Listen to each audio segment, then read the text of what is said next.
अस्सलाम वालेकुम स्टूडेंट्स। आज हमारा टॉपिक है फिजिक्स का driving a physical formula from dimensions. इससे पहले जो हमने टॉपिक पढ़ा था डायमेंशंस ऑफ फिजिकल क्वांटिटीज़, ये जो टॉपिक है हमारे पास ये उसी की सेकंड एप्लीकेशन आती है जो आज हम करेंगे। इससे पिछले लेक्चर में मैंने आपको एक एग्जांपल दी थी time period of a simple pendulum की, जो आपको क्लियरली समझ में नहीं आया था। आज मैं उसी लेक्चर को रिपीट करूँगी, उसी एग्जाम्पल को रिपीट करूँगी। जब आप कोई भी फॉर्मूला फाइंड आउट कर रहे होते हैं डायमेंशन से, तो उसके लिए आपके पास 3 बेसिक स्टेप्स आते हैं जिनको फॉलो करके ही आप अपना फॉर्मूला फाइंड आउट कर सकते हैं। सबसे पहला स्टेप कौन सा आता है? पॉसिबल फैक्टर्स का। सबसे पहले आप क्या करते हैं कि आपके पास जो भी फार्मूला आपने फाइंड आउट करना है उस पर कौन कौन से फैक्टर्स अफेक्ट कर रहे हैं आप उन्हें फाइंड आउट करते हैं, आप उन्हें एज्यूम करते हैं। ठीक है, आप एजम्पशंस करते हैं। फिर आपने जो फैक्टर्स एज्यूम किए हैं, आपने जो फैक्टर्स निकाले हैं, उनकी सेकंड स्टेप में आप उनकी डायमेंशंस को फाइंड आउट करते हैं। ठीक है, जब आपने डायमेंशंस फाइंड आउट कर ली तो आप लास्ट स्टेप में क्या करते हैं? आप उन डायमेंशंस को की कंपैरिजन करते हैं।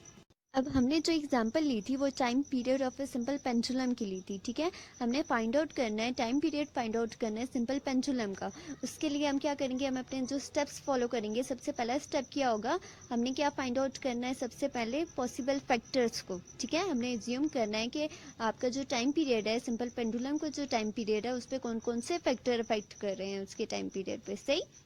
पहला जो फैक्टर इसके टाइम पीरियड पे इफेक्ट करता है वो है length of a string. String की जो लेंथ है वो भी इसके टाइम पीरियड पे इफेक्ट कर रही है।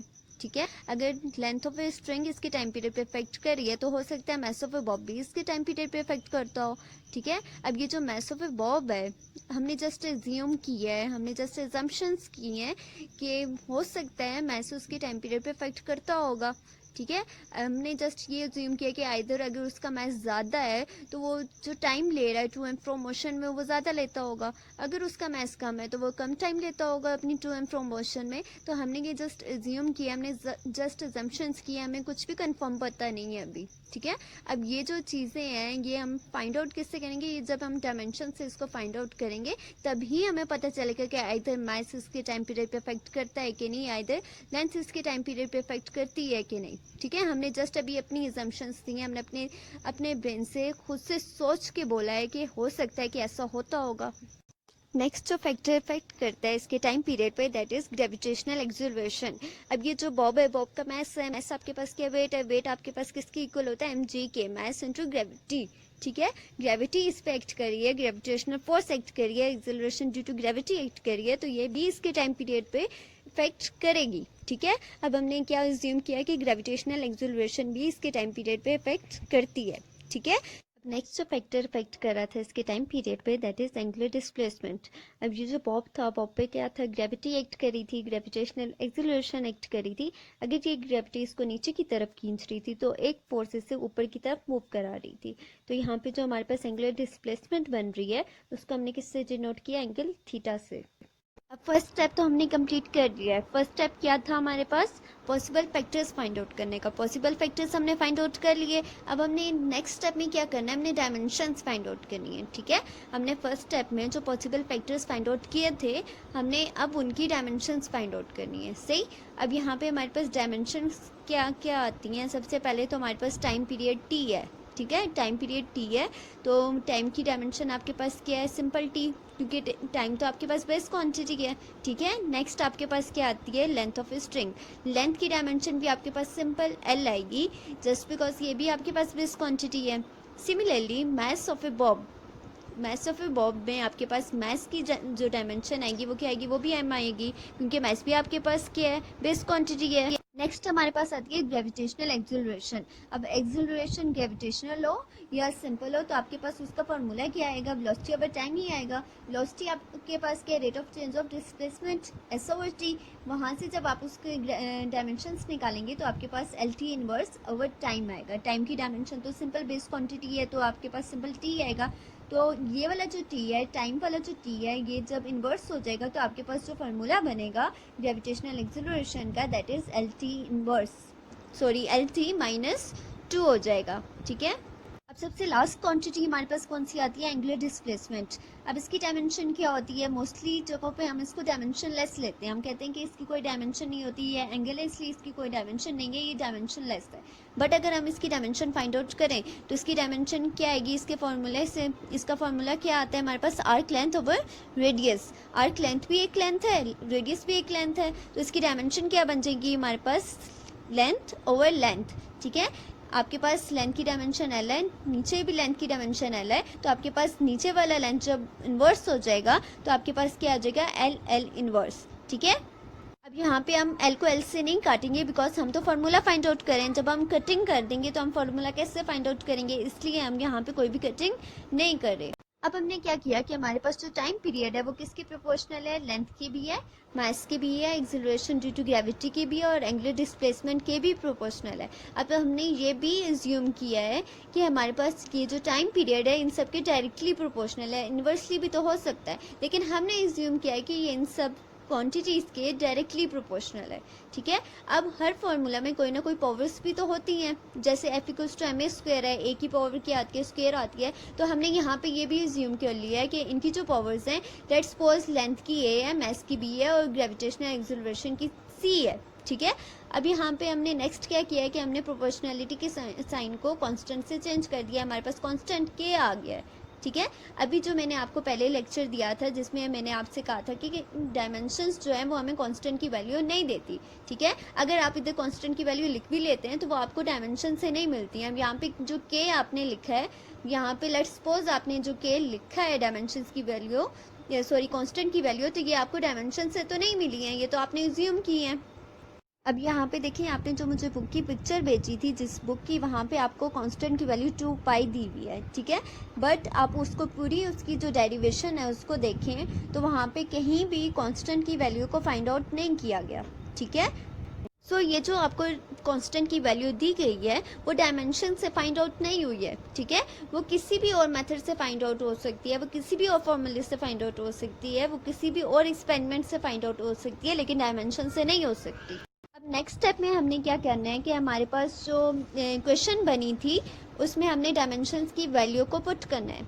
ठीक है, अब जब हमने डायमेंशंस की वैल्यू को अपनी क्वेश्चन में पुट कर दिया, अपनी जो क्वांटिटीज़ थी उनकी जगह उनकी डायमेंशंस को लिख दिया, तो अब लास्ट स्टेप में हम क्या करेंगे, हम उनका कंपैरिजन कर लेंगे।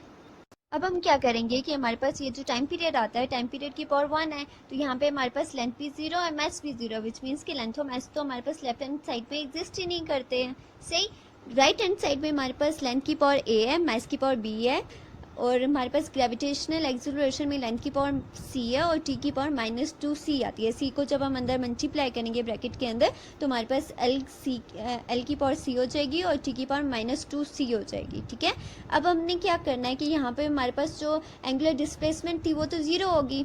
क्यों 0 होगी, उसकी जो हमारे पास डायमेंशन थी वो क्या आ रही थी, एल एल इनवर्स आ रही थी, जिसको हमने पहले उसकी कटिंग नहीं की थी।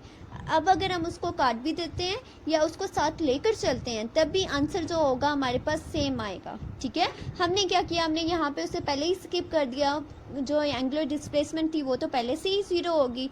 ठीक है, जब एंगुलर डिस्प्लेसमेंट हमारे पास पहले से ही 0 हो गई है तो हमारे पास एंगुलर डिस्प्लेसमेंट पे हमारा टाइम पीरियड जो है डिपेंड नहीं कर रहा है, एक क्वांटिटी तो पहले से ही ख़त्म हो गई है। ठीक है, अब जो हमारे पास बच जाता है, मास बचता है, लेंथ बचती है और टाइम पीरियड बचता है। अब हम क्या करेंगे, इनकी पावर्स का कंपैरिजन करेंगे। ठीक है, अब यहाँ पे हमारे पास मास है, मास की पावर b है, b किसके इक्वल आ रहा है, 0 के इक्वल आ रहा है, सो b की वैल्यू तो हमारे पास 0 होगी। ठीक है, अब नेक्स्ट में हमारे पास लेंथ की क्या पावर आती है, a + c which is equals to 0, क्योंकि दूसरी तरफ तो हमारे पास लेंथ एग्जिस्ट ही नहीं कर रहा है। ठीक है, जब लेंथ एग्जिस्ट ही नहीं कर रहा है तो हमारे पास a + c जो है वो 0 के इक्वल हो जाएगा। ठीक है, नेक्स्ट हमारे पास क्या आ रहा है, -2c = 1। यहाँ से जब हम c की वैल्यू निकालेंगे तो c की वैल्यू हमारे पास आती है -1/2। अब इस c की वैल्यू को जब हम अपनी पहली इक्वेशन में a + c = 0 में पुट करेंगे तो वहाँ पे हमारे पास a की वैल्यू क्या आ जाएगी, 1/2।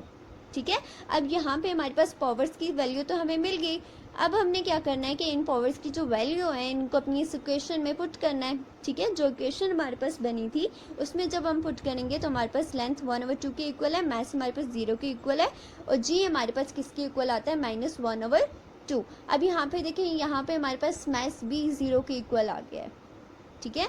मैस की पावर 0 आ गई है, विच मीन्स कि हमारे पास मैस b एग्जिस्ट नहीं कर रहा है। हमारा जो टाइम पीरियड है वो मैस पे b डिपेंड नहीं करता, ठीक है। अब यहाँ पे हमारे पास सेकंड क्वांटिटी जो है वो b स्किप हो गई है।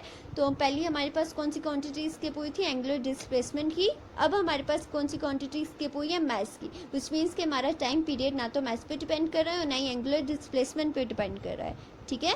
लेंथ की पावर हमारे पास 1/2 है और ग्रेविटेशनल एक्सिलरेशन की पावर हमारे पास -1/2 आती है।